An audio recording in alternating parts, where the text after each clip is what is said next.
Bienvenue sur ma chaîne YouTube. Moi, c'est MFA et j'aime qu'on m'appelle Digital MFA.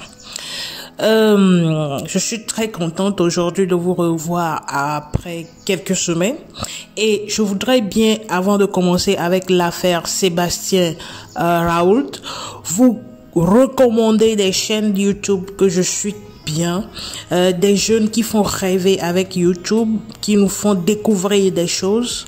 D'abord, pour commencer, Karamo, que j'aime bien, suivez-le, suivez sa chaîne YouTube. Il suffit d'aller sur YouTube, d'aller dans recherche, vous tapez Karamo, vous allez le retrouver.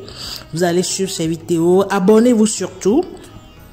Écoutez bien, ces gens-là ne m'ont pas demandé de leur faire des pubs. C'est quelque chose que moi-même j'ai fait comme initiative parce que je trouve leur chaîne YouTube très intéressante. L'un de mes favoris, c'est Ibrahim Kamara, Ibrahim Kamara, et c'est quelqu'un que j'ai suivi au tout début de son entrée sur YouTube.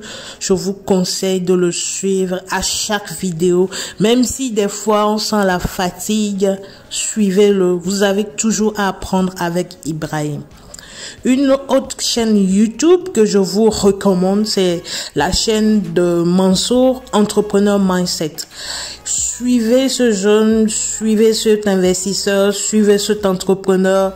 Vous avez beaucoup à apprendre de lui. C'est quelqu'un qui est méticuleux. Je l'ai beaucoup suivi dans ses vidéos. On sent vraiment du travail bien fait.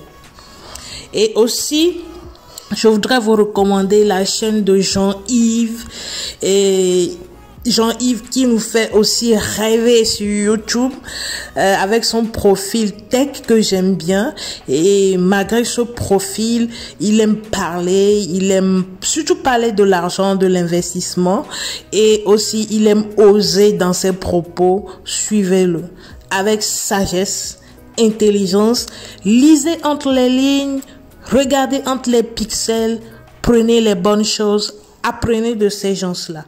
Merci, on va commencer. Sébastien Raoult, un hacker présumé, coupable ou non coupable. Il attire l'empathie des uns et la culpabilité des autres sur la toile actuellement. Qui est Sébastien Raoult? C'est un jeune, âgé de 21 ans et originaire d'Épinal en France, et il est incarné depuis le 2 juin à la prison de Tiflé 2, près de Rabat au Maroc. Il avait mis de côté ses études à Epitech, une école informatique de Nancy, pour vivre sa vie. Ah, vraiment, la technologie. Digital money. Tout le monde veut rester sur Internet, ne plus travailler et avoir beaucoup d'argent. D'accord. Maintenant, qu'est-ce qui se passe? Sébastien venait de faire un break de 3 mois au Maroc, pays qu'il a découvert lors d'un stage. Le Français de 21 ans serait membre d'un groupe de hackers qui volent des données sensibles à travers le monde. C'est ce qui est dit dans les médias, sur Internet, à propos de lui. Maintenant, pourquoi Sébastien Raoult a été arrêté? Selon l'acte d'accusation américain du 10 juin, transmis au Maroc et consulté par l'AFP, la justice de l'État de Washington accuse notamment Sébastien Raoult de complot en vue de commettre des fraudes et abus électroniques, fraude électronique et vol d'identité grave. Voici de quoi il est inculpé.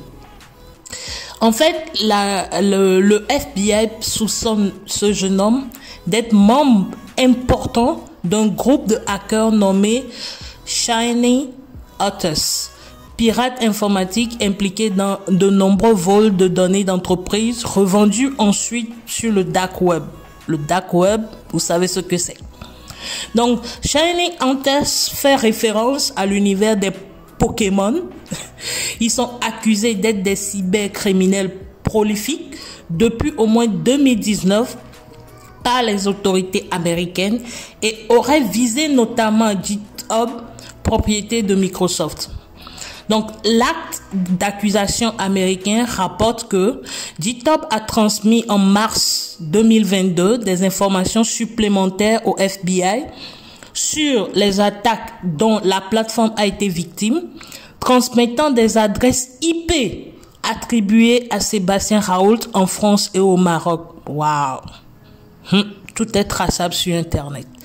Il s'appuie également sur des messages relatifs à ces cyberattaques attribuées à Sébastien Raoult, alias CIO, sur les réseaux et sur Discord. Ah, ça veut dire qu'ils ont mené beaucoup d'enquêtes sur l'affaire. D'accord, voyons un peu. Les autorités américaines réclament son extradition pour son implication présumée dans une affaire de cybercriminalité visant donc les entreprises américaines notamment. Donc, notre cher Sébastien encourt aux États-Unis une peine de 116 ans de prison. Si une fois il arrivait qu'on l'extradait aux États-Unis, notre gars va prendre pour 116 ans de prison. Maintenant, est-ce que Sébastien est coupable ou non? Pour le père de Sébastien qui réclame l'extradition de son fils vers la France, coupable ou pas, il veut que son fils quitte Rabat pour la France. Il ne veut pas du tout que Sébastien soit extradé aux États-Unis. Non, pas du tout. Mais en temps, le pater de Sébastien avait affirmé que dans une interview que son enfant serait victime de fausses accusations et de vol d'identité.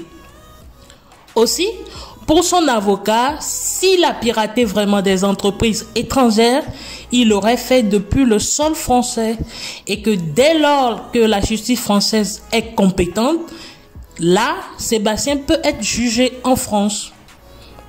C'est ça pour l'avocat de Sébastien. Donc pour les deux, père et avocat, Sébastien Raoult n'a pas simplement été abandonné par la France, mais aussi sacrifié. Waouh! Sébastien sacrifié. Bon, nous n'allons pas aller sur ce terrain.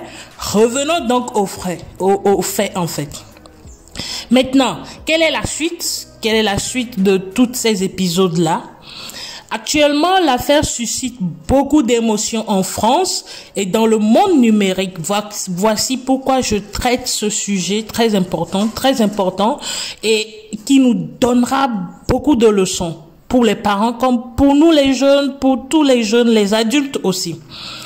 Et surtout interpeller les parents eux-mêmes, les jeunes aussi, sur ce qu'il faut faire du numérique. Quand on dit Internet, qu'est-ce qu'il faut faire d'Internet? Rien que le bien. Moi, je vous recommande rien que le bien avec Internet. Résoudre des problèmes, impacter positivement, gagner de l'argent et investir dans l'humanité. Tirons profit du numérique. Le père de Sébastien Raoult a lancé dernièrement un appel au président Emmanuel Macron pour qu'il puisse leur venir en aide dans cette affaire rocambolesque. La leçon de cette histoire, à nos chers parents surtout, est de s'intéresser à ce que font leurs enfants sur Internet.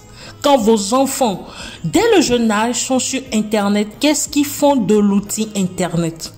Ou encore, ce que fait concrètement un jeune qui dit qu'il travaille dans le numérique. Aujourd'hui, on voit plein de jeunes qui s'appellent influenceurs, qui s'appellent community managers, il y a des développeurs. Intéressez-vous à ces jeunes-là. Concrètement, qu'est-ce qu'ils font? Adultes, parents, c'est très important. La société en général doit s'intéresser de près à ces profils, à leur épanouissement et les guider à faire du bien avec leur talent. Rien que du bien. Parce que quand le gars sera délaissé, quand la jeune femme sera délaissée et frustrée, écoutez, des choses pas normales vont commencer par arriver. Et c'est là où les gens vont se réveiller pour dire waouh, qu'est-ce qui se passe? Ces gens du numérique sont vraiment fous. Non, intéressez-vous à ces profils-là. Aidez-les à s'épanouir dans ce qu'ils veulent faire, leur passion, leur talent.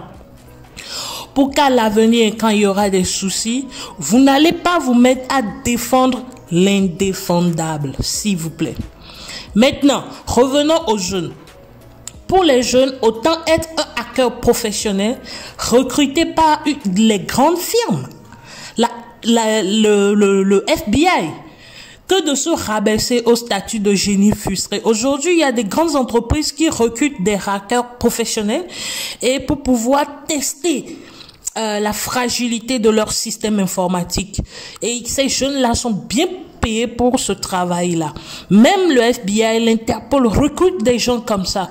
Autant faire toujours du bien avec votre talent de hacking. Moi, je le conseille vivement.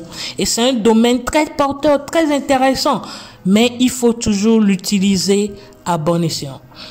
Maintenant, l'affaire Raoult, est-ce que demain cette affaire-là va susciter un documentaire ou bien un film sur Netflix? On ne sait pas encore.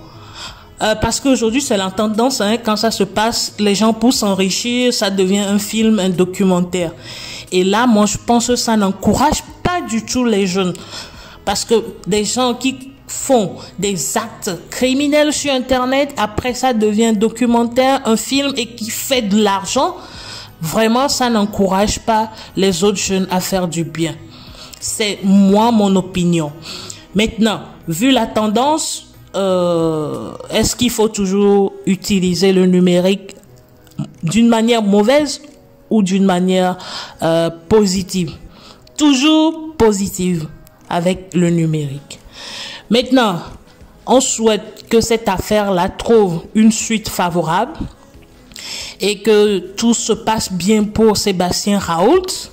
Et quelle que soit la suite, chers jeunes, chers parents, utilisez le numérique pour faire rien que du bien. Merci, à la prochaine. Abonnez-vous, partagez et aimez nos publications. Bye.